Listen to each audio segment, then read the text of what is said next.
Allah. Assalamualaikum warahmatullahi wabarakatuh. Innal hamdalillah nahmaduhu wa nasta'inuhu wa nastaghfiruh wa na'udzu billahi min shururi anfusina wa min sayyiati a'malina. Man yahdihillahu fala mudilla lahu wa man yudlil fala hadiya lahu. Asyhadu an la ilaha illallah wahdahu la syarika lahu. Asyhadu anna Muhammadan abduhu wa rasuluhu la nabiyya ba'dah. Allahumma shalli wa sallim wa barik wa karim wa tafaddal wa tafaddal wa takram ala sayyidina wa maulana Muhammad wa ala alihi wa ashabihi wa azwajihi wa dzurriyyatihi wa atba'ihi ila yaumiddin. Amma ba'du. Subhanaka la ilma lana illa ma 'allamtana innaka antal alimul hakim. Wa ma as'alukum alaihi ajra in ajriya illa 'ala Allahi alladzi fatarani rabbil alamin.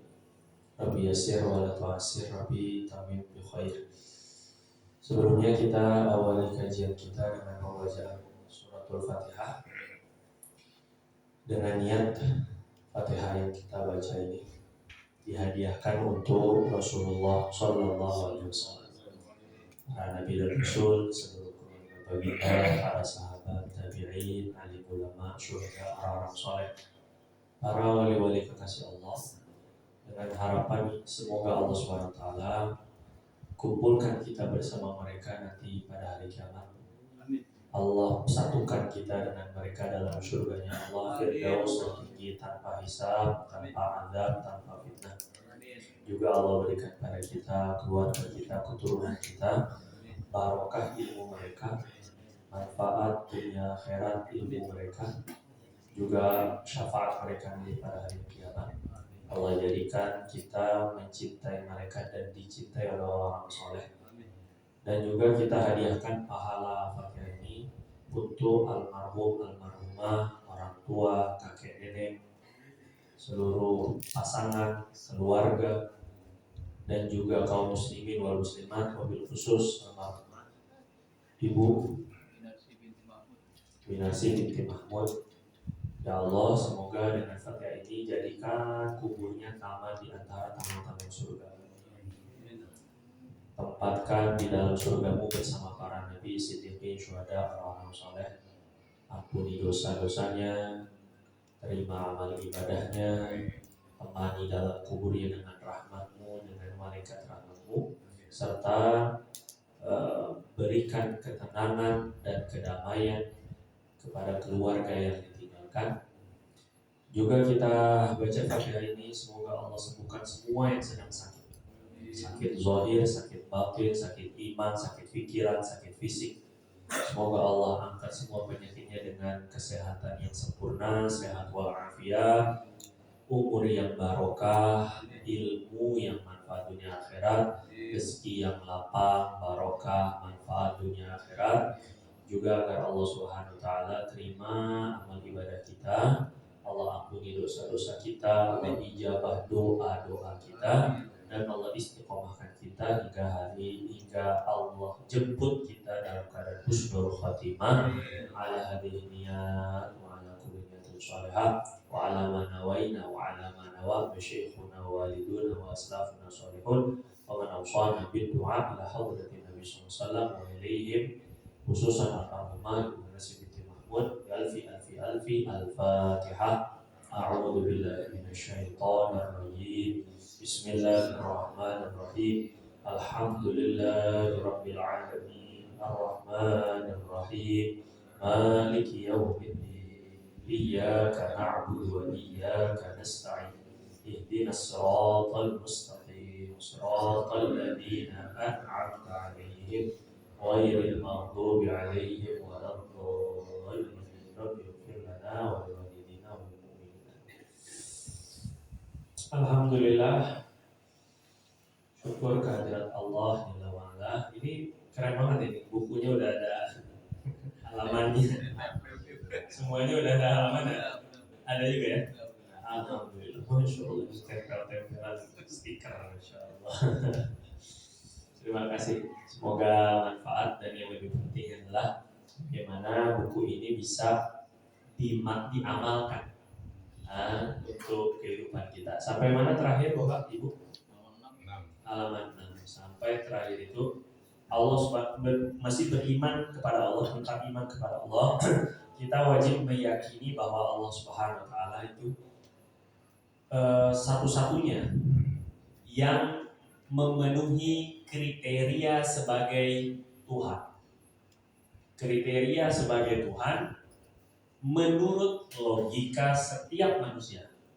Tuhan itu harus kayak gini. Nah, kriteria itu disebut dengan sifat 20. Nah, jadi sifat wajib bagi Allah sifat 20 bukan berarti kalau Allah nggak bersifat ini dosa, bukan wajib secara fikih.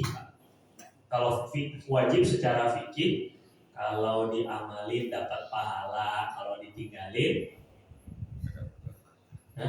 kalau wajib secara fikih, kalau diamalin dapat pahala, kalau ditinggalin dosa. Itu wajib menurut fikih. Tapi sifat wajib bagi Allah, maksudnya Allah sebagai Tuhan, yang namanya Tuhan itu secara akal, manusia manapun di dunia yang akalnya benar, sehat, yang namanya Tuhan harus memenuhi sifat kayak gini. Nah, itu namanya sifat wajib. Ya, bukan fikih. Nah, sifat wajibnya atau Tuhan itu harus gimana? Berarti kalau tidak memenuhi sifat seperti ini, dia bukan Tuhan. Nah, kita makin yakin Allah lah Tuhan kita karena dia memenuhi syarat kriteria sebagai Tuhan, yaitu sifat 20 ini. Hanya Allah yang memenuhi kriteria ini. Satu, wujud. Tuhan itu harus ada. Kalau nggak ada entitasnya, berarti bukan Tuhan. Ya Pak ya. Yang kedua, qidam. Yang namanya Tuhan harus terdahulu, mendahului segala sesuatu dan gak boleh ada yang lebih dulu dari dia. Kalau ada sesuatu yang mendahului Tuhan, berarti sesuatu yang mendahului lebih layak jadi Tuhan. Tapi gak bahagia kira-kira ya. Bapak sama orang tua hebatan mana? Orang tua, karena dia yang lebih dulu dari kita. Itu secara pengalaman, secara umur.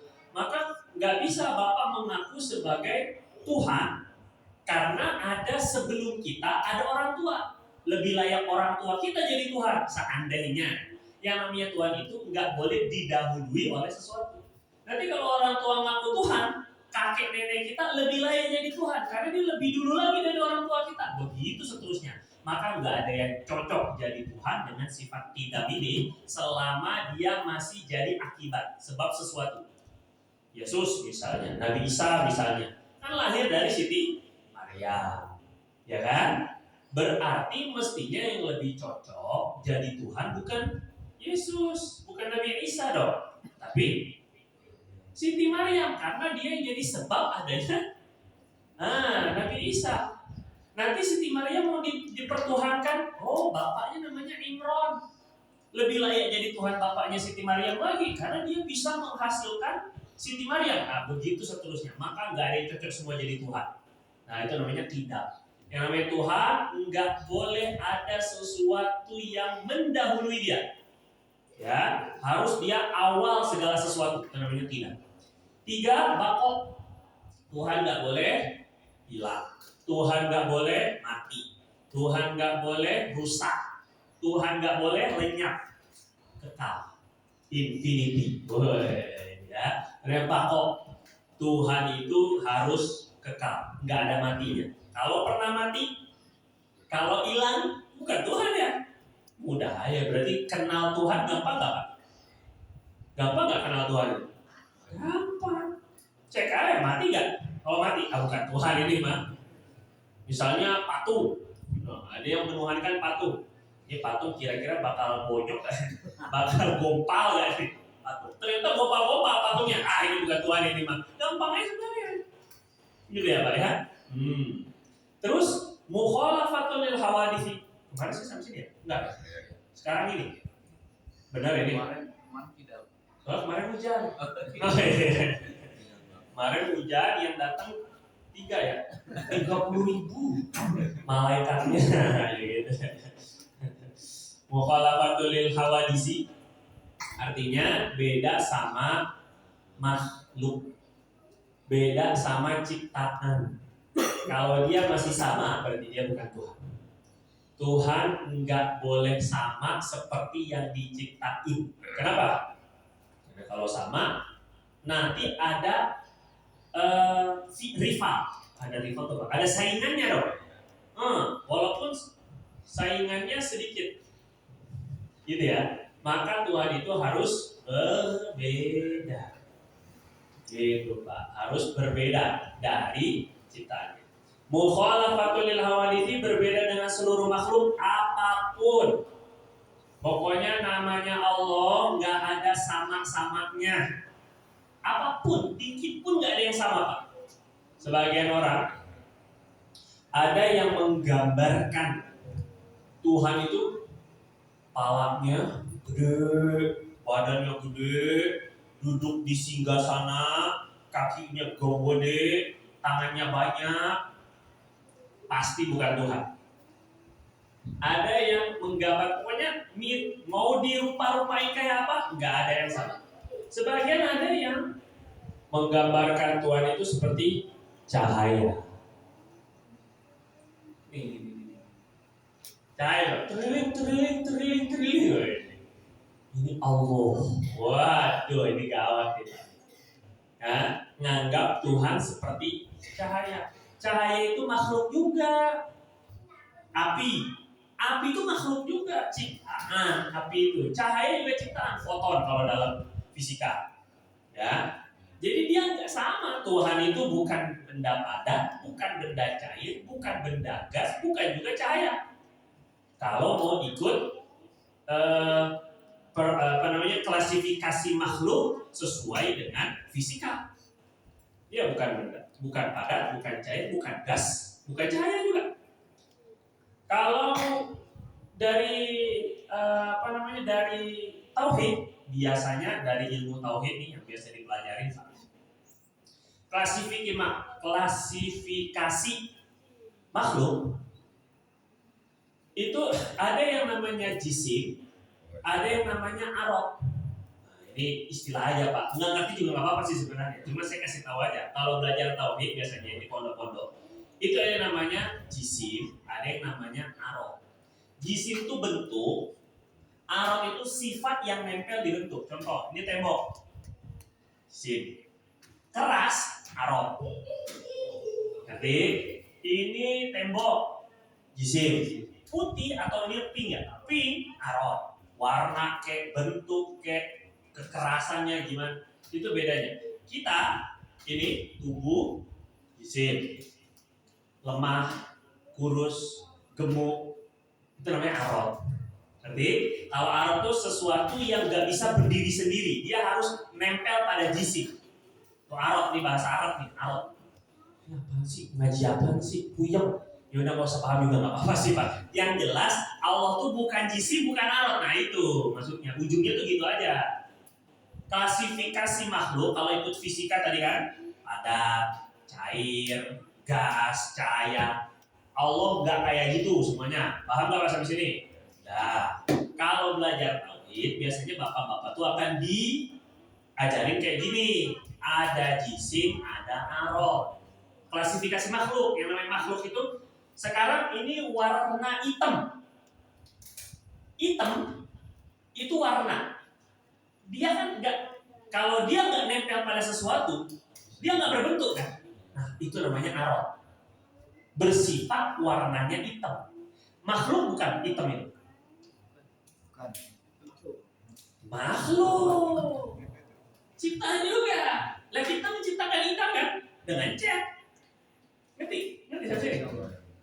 Besar, kecil, kuat, lemah, gendut, kurus, maaf ya, ataupun juga apa lagi, tinggi, kecil, halus, kasar, itu namanya arad. Ciptaan juga, makhluk juga dia. Walaupun bentuknya sifat, itu makhluk. Kalau bukan makhluk, Tuhan. Ngerti? Dan Tuhan juga bukan sifat Arab kayak gitu. Jadi kalau dibilang Allah Maha Besar, Bapak Ibu nggak boleh bayanginnya segede apa ya? Wah, ini mulai nih menyamakan sifat Allah seperti makhluk. Sedangkan namanya Tuhan itu mukhalafatun lil hawadithi, nggak boleh sama kayak makhluk. Jadi kadang-kadang anak-anak nih pas suka nanya, ya, sini ya, Pak, Allah tuh gede ya? Maha gede. Iya, segede apa? Nah, bapak-bapak bingung jawabnya. Segede apa? Kita merasa gede karena melihat semut. Gitu ya Pak? Kita dibanding gunung, jadi gede. Maka besar dan kecil itu tergantung siapa yang melihat. Tergantung sudut pandangnya siapa. Bagi gunung, dia kecil karena melihat langit lebih gede. Wah, begitu kurang lebih. Maka besar dan kecil itu tidak bisa ditetapkan bagi Tuhan. Lantas Allah Maha Besar apanya? Besar kekuasaannya. Karena Allah itu gak sama seperti makhluk, seperti kita. Besarnya bukan besar ukuran. Gitu ya Pak? Jadi gak kepikiran anak-anak ini jadinya raksasa yang disembah. Nantinya jadi kepikirannya nyembah sesuatu yang gede banget sampai pahalanya di mana? Pahalanya di mana? Cuma botol hijau, bukannya Tuhan gitu ya. Gitu Pak. Dan sama seperti kita nanya. Kita nanya, Pak, ini mejanya cair nggak ya? Ini mejanya berapa liter ya? Liter, kok meja liter? Meja itu kilo, sentimeter, salah ukuran. Maka pertanyaan sebesar apa Allah itu sama kayak menanyakan ukuran sesuatu yang bukan ukurannya, karena Allah tidak terukur. Meja itu diukurnya pakai apa Pak? Pakai liter. Saya beli meja dong 3 liter. Lah, benar apa salah? Salah. Ngerti gak? Yang benar saya beli meja 3 piece, 3 biji. Benar. 3 meter. Benar. Ukurannya nih. Karena itulah ukurannya. Nah, sedangkan Tuhan nggak ada alat ukurnya. Makanya nggak boleh dikatakan besar ukuran atau tinggi. Allah Maha tinggi. Tingginya setinggi apa? Nah, itu mulai ngebayangin. Bukan, tinggi kekuasaannya. Ini biar mudah tuh ditakwil namanya.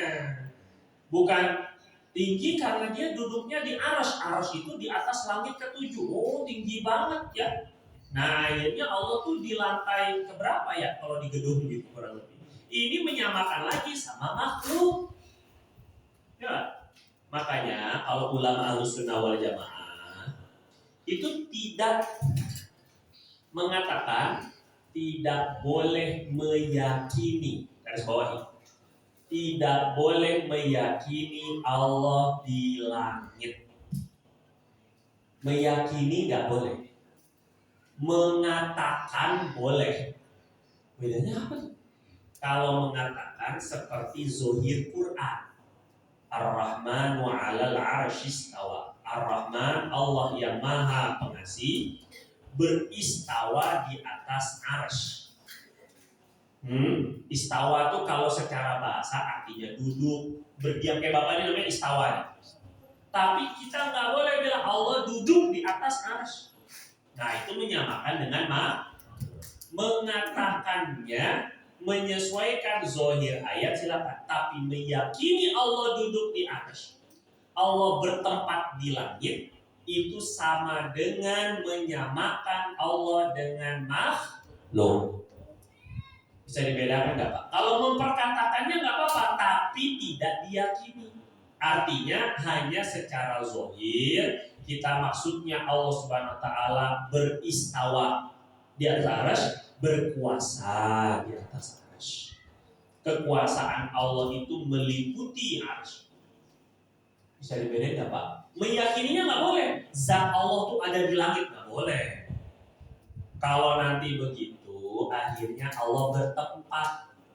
Sesuatu yang bertempat berarti dia membutuhkan kepada tempat dan tempatnya lebih gede dari dirinya. Berarti ada yang lebih gede dari Allah. Lebih parah lagi nanti. Akhirnya Allah itu ujungnya terbatas. Karena yang bertempat itu pasti terbatas. Ada di mana sekarang Pak Ibnu? Ada di Musola Al-Kautsar. Berarti Pak Ibnu lagi nggak ada di Cibinong. Terbatas tuh Pak Ibnu. Begitupun ketika kita katakan, kita yakini Allah di langit. Berarti lagi nggak ada di bumi. Katakan kok ini Pak. Berarti lagi nggak ngawasin. Bingung nanti Pak jadi. Nah, secara zahir iya. Quran, hadis. Kenapa sih kok Quran hadis itu seolah menggunakan lafaz-lafaz zahir yang menunjukkan makna terjemah Allah langit, Allah di langit secara terjemah ya. Setelah terjemahan Quran itu Allah itu di langit.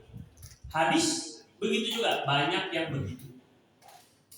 Kenapa begitu? Karena untuk menggambarkan tinggian, maha mulianya Allah. Sebab bagi manusia langit itu tidak tersentuh. Bagi manusia langit itu suci. Bagi manusia langit itu tinggi. Bagi manusia langit itu mulia. Nanti sampai sini Pak. Maka digambarkanlah, disebutnya secara zahir begitu. Buktinya kita kalau doa ke langit ngangkatnya, berarti Allah ada di langit. Nah, penghormatannya ke langit. Karena tadi langit itu hanya simbol kemuliaan. Pertanyaannya Bapak pasti gak berhenti. Gimana Isra Mi'raj? Kan Nabi ke langit. Benar gak? Nah, gimana dengan Isra wal Mi'raj? Orang Nabi ke langit, kan Nabi ketemu Allah. Berarti Allah ada di langit. Benar gak? Salah. Pertanyaannya begitu orang-orang karena gak ngerti akidah. Saya tanya ke Bapak. Kalau sekarang Nabi SAW itu ke langit, nantinya ya, bertemu dengan Allah, yakin. Tapi tidak terbatas di langit. Karena begini, saya kasih gambaran ya Pak ya. Ketika Nabi keluar bumi, langit itu yang mana sih? Bapak kalau entah Bapak mau meyakini bumi itu datar kayak bulat kayak terserah itu mah ya, perdebatan di YouTube nggak habis-habis. Netizen mau itu bumi itu datar apa bulat bodoh amat. Yang penting gini, kalau lagi terbang, kalau memang menembus langit, otomatis dia ke semesta, ke apa namanya, luar angkasa, tembus lagi. Itu ke atas, ke bawah, ke kanan atau ke kiri? Nggak jelas Pak. Kalau udah di angkasa, di alam semesta, nggak ada bawah, nggak ada kanan, nggak ada kiri. Ngerti nggak sampai sini? Ya. Oke.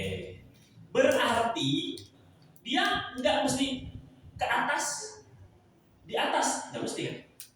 Hanya menunjukkan Nabi itu dimuliakan, diangkat derajatnya setinggi-tingginya. Jadi ketika kita yakin Nabi itu ketemu sama Allah Subhanahu wa taala dengan meyakini Allah tidak bertempat, langit itu hanya simbol kemuliaan. Titik. Itu harus sunnah wal jamaah. Bukan Nabi itu ketemu Allah yang sedang bertempat di langit. Ini penting.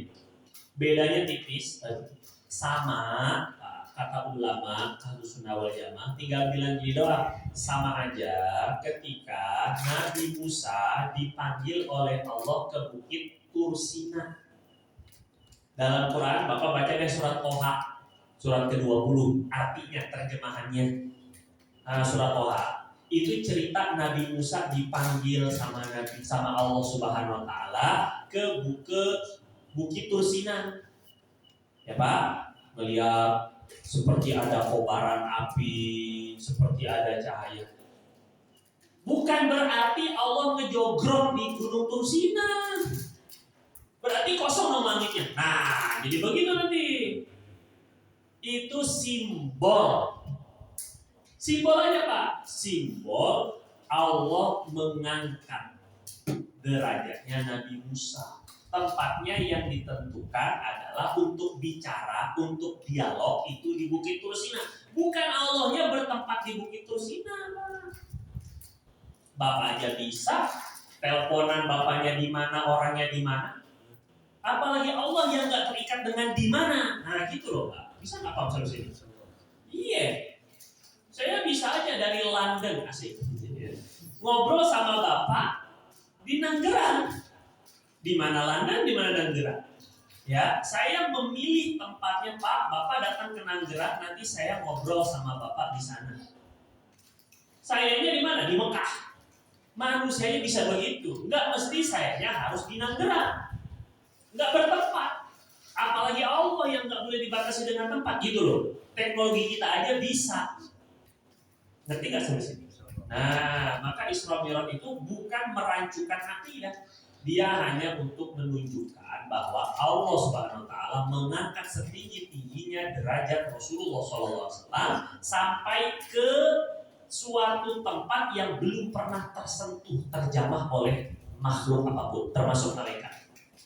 Bukan berarti Allahnya di sono. Nah ini yang perlu dihindari Pak. Ngerti sampai sini? Nabinya bentar ke langit, tapi Allahnya nggak bertempat di langit. Bisa nggak Pak dipahami ini? Masa susah? Enggak kan? Orang Allah sendiri kok yang bilang. Jadi kalau ada orang yang bilang ini, tapi ini menurut Al-Quran, Allah Subhanahu wa taala di arsy. Kita meyakini saja yang ada di Al-Quran. Nggak usah puyeng apa itu akidah ribet. Kita ini Ahlus Sunnah wal Jamaah Pak, suka dibilang akidah ribet. Kata kaum sebelah, kata orang sebelah Pak, Salafi, kata orang-orang Wahabi, ini bilang akidah ribet. Justru ini Pak, justru kita ini meyakini semua ayat Quran. Saya kasih tahu ke Bapak. Di dalam Al-Quran kan Allah bilang dirinya di arsy. Seolah-olah ya, ini bahasa aja, ini bahasa, lafaz. Wa huwa ar-Rahman 'alal 'arsy istawa, tsumma istawa 'alal 'arsy. Kemudian Allah beristawa di atas arsy. Itu kalau secara bahasa artinya singgasana. Akhirnya kalau diterjemahin semua membayangkan tadi raksasa duduk di atas singgasana. Ini ayat Allah bukan? Iya ayat Allah. Tapi tidak boleh diyakini, dipahami secara dasar, secara sederhana seperti itu. Kenapa? Karena bertentangan dengan ayat-ayat lain. Kira-kira mungkin nggak Pak? Quran itu kontradiksi. Mungkin nggak? Mungkin nggak Quran itu saling bertabrakan ayatnya? Nggak mungkin. Maka caranya digabungin. Saya kasih tahu ayat lain. Kata Allah dalam Al-Quran, wa huwa ma'akum ainama kuntum. Dia Allah bersama kalian dimanapun kalian berada. Coba Bapak perhatikan. Di ayat lain yang bilang Allah di arsy siapa? Allah juga. Gitu ya. Yang bilang Allah bersama kita, Allah juga. Mana yang benar? Sekarang Allah di arsy atau Allah bersama kita? Dua-duanya benar dari Quran. Kalau kita meyakini seperti Ikhwan Salafi, meyakini bahwa Allah zatnya memang bertempat di langit, berarti secara tidak langsung mendustakan, tidak mempercayai ayat yang menyatakan Allah bersama kita dimanapun berada. Ngerti gak Pak? Emang kita lagi di langit? Kita lagi di langit bukan? Bukan, lagi tidur. Ya lagi di bumi kan? Nah, berarti kita juga harus yakin dong Allah di bumi. Ini kan gawat lagi nih Pak. Ada lagi Pak ayat lain Allah bilang, kata Allah Subhanahu Wa Taala, Nabi Ibrahim itu bilang gini, Inni muhajirun ila Rabbi. Saya kata Nabi Ibrahim setelah di kaumnya sudah tidak mau menerima lagi dakwah, maka kata Nabi Ibrahim, saya akan hijrah kepada Tuhanku. Hijrahnya pindah. Saya akan pindah ke Tuhanku. Dia akan memberi saya hidayah, petunjuk. Saya akan hijrah ke Tuhanku. Ternyata hijrahnya kemana Pak? Palestina. Baitul Maqdis, tempat hijrahnya Nabi Ibrahim ke Palestina.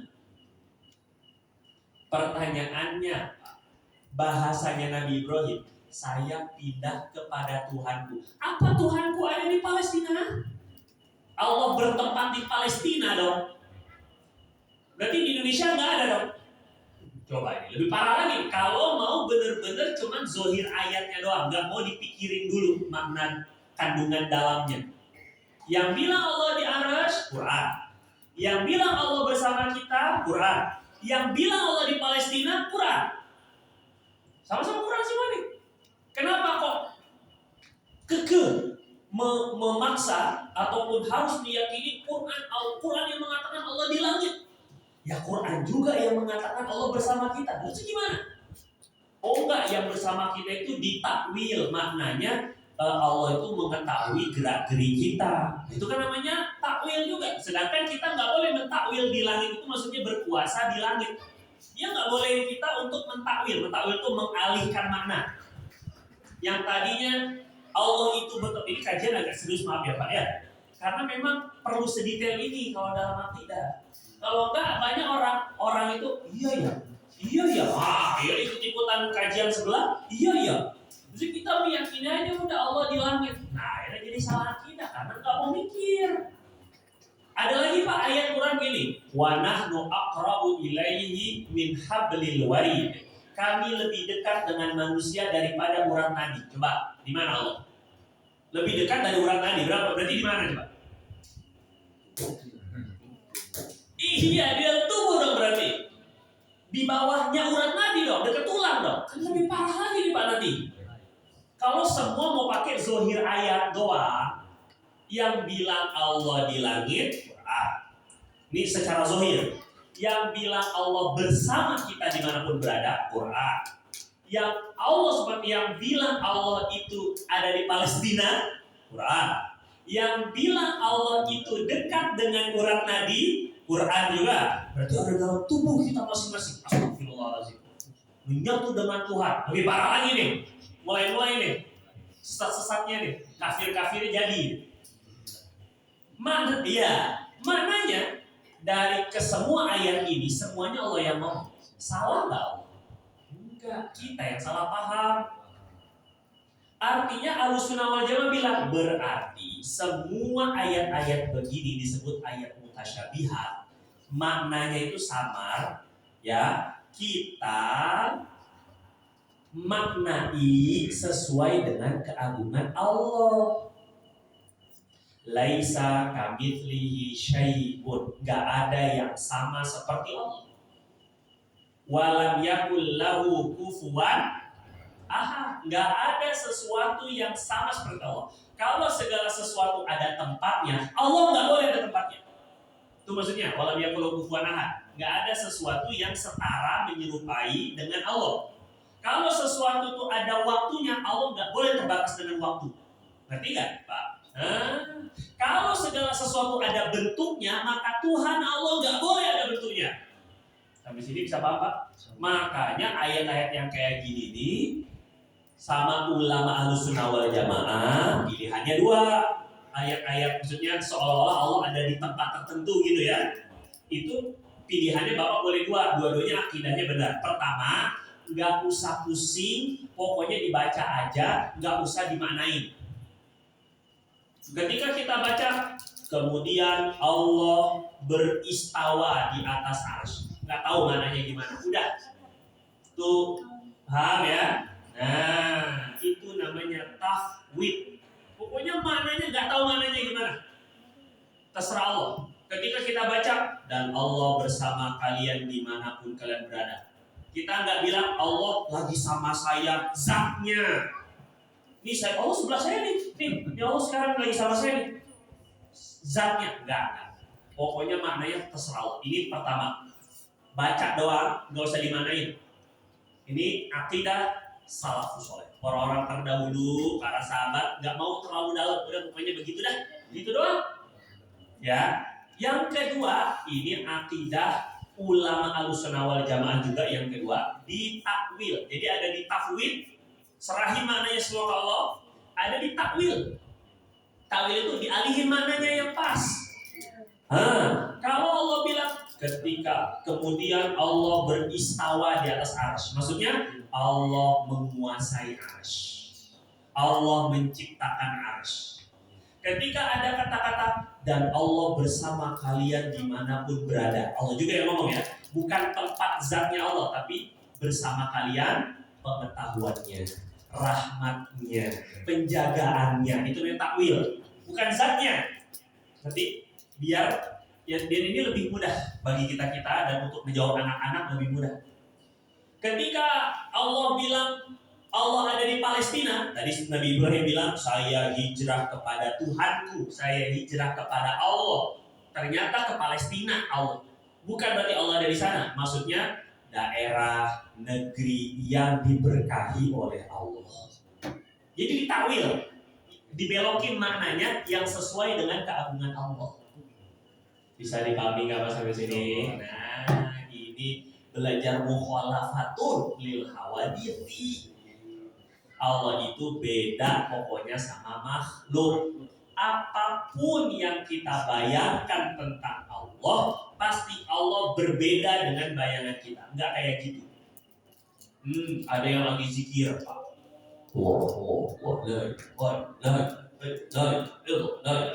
Tiba-tiba muncul cahaya. Ini bukan Dewi Kwan Im, Pak. Bokong itu. Terus tiba-tiba dia ngomong, aku adalah Allah. Bapak gimana coba? Kabur. Ada yang kabur itu mending. Yang lebih parah, wah, gue udah jadi nabi nih. Saya udah jadi nabi sekarang nih. Itulah nabi-nabi palsu, Pak. Ngerti gak ini ceritanya? Nah, kesesatan itu dimulai dari sana-sana tuh. Kepedean. Oh, kepedean ya. Betang-betang dia yang bayangan lah, cahaya lah, apalah sosok itu mengaku sebagai Tuhan. Langsunglah dia merasa udah deket banget sama Allah. Nah, sehingga dirinya itu udah jadi apalah terserah, jadi Jibril kayak mau ngaku apa kayak udah terserah dia. Awal-awal sih ngakunya cuma wali, lama-lama naik jadi Imam Mahdi. Ada yang kayak gitu loh Pak? Ada banyak Pak jadi Imam Mahdi cina. Padahal Pak, Imam Mahdi itu nggak bakal bisa dibuat-buat. Kenapa? Karena kalau dia Imam Mahdi beneran, itu akan dibaiat di depan Ka'bah. Ulama-ulama udah tahu dia ini Imam Mahdi. Kenapa? Ada awan di atasnya yang melindungi dia terus. Jadi Bapak kalau ngaku-ngaku Imam Mahdi, lihat aja ada nggak awan? Kalau nggak ada, bukan Imam Mahdi lu itu payung aja kagak ada, apalagi awan gitu. Ngerti nggak? Gampang sebenarnya asal tahu ilmunya. Dalam hadis begitu. Nanti kalau Imam Mahdi beneran, udah waktunya dibaiat, itu dari atas langit ada suara malaikat. Ini Mahdi, baiatlah dia. Hada Mahdiyun fabay'u. Itu dalam hadis tuh. Nah sehingga kita nggak perlu capek-capek ngetes di Imam Mahdi apakah nggak ada test and proper test sebagai Imam Mahdi. Nggak ada, udah pokoknya dari Allah tenang aja. Ya Pak, apalagi ngaku-ngaku, mulai naik setelah jadi Imam Mahdi, naik Pak naik. Jadi Nabi. Akhirnya kepedean, makin dicintai sama umatnya, terlihat istidroj. bantuan-bantuan setan untuk kelihatan dia ajaib. No, istidroj ya, dari setan tuh. Dia manggil hujan, hujan datang. Dia ngalihin hujan, hujan jadi menyingkir. Bisa aja tuh Pak, ada aja lah bisa begitu. Ya, bukan berarti itu mujizat. Nanti ada akhirnya orang jadi percaya Pak. Makanya Bapak jangan aneh ya. Sekelas Mama Gupron kok ada ya yang percaya? Bapak percaya nggak? Nah untuk bilang nih, jangan-jangan ada yang percaya lagi nih. Sudu. Ampun ini lanjut. Bapak aneh kan? Kok bisa ya ada yang mau diludahin? Masuk mulutnya nggak boleh lopek, jalanin. Pernah lihat nggak Pak? Di mukanya di mulut, terus kemudian ditutupin. Saya ngakak benar kan? Itu kiai, kok kayak gimana ya? Kok bisa sih ada yang percaya begitu? Kan gitu Pak ya. Kalau dianya gila sendiri nggak masalah. Kok ada followersnya? Ini kan aneh kan Pak? Kenapa coba? Karena melihat hal-hal ajaib. Aneh-aneh. Nah orang-orang yang senengnya aneh-aneh ajaib-ajaib begitu gampang kegoda sama setan. Dan paling gampang nanti kegoda sama Dajjal. Dajjal itu, Pak, dia suruh tumbuh tanaman, tumbuh. Dia datengin hujan, datang. Keren Pak. Kalau bagi orang yang seneng yang gitu-gitu tuh. Nah makanya mukjizat terhebat Nabi itu bukan membelah bulan. Nabi kan bisa belah bulan. Nabi bisa ngeluarin air dari celah-celah jari. Nabi bisa merubah sesuatu, ya makanan atau pohon jadi bisa jalan. Banyak mukjizat Nabi Shallallahu Alaihi Wasallam. Tapi mukjizat paling hebat apa Pak? Quran. Nggak bisa dipalsuin dan dia menjadi pembeda. Ini beneran mukjizat karomah atau ini cuma istidroj setan? Lihat dia sesuai nggak amalnya sama Quran sama hadis. Itu Pak, gampang. Bapak bisa maaf ya, punya guru, syekh lah, torikoh lah, mursyid lah, macam-macam. Gampang aja untuk mengetahui beliau ini beneran ajarannya bener apa enggak. Lihat amalnya, sholatnya bener gak, akhlaknya bener gak, pemikirannya, akidahnya nih bener gak. Kalau udah nyeleneh tinggalin Pak.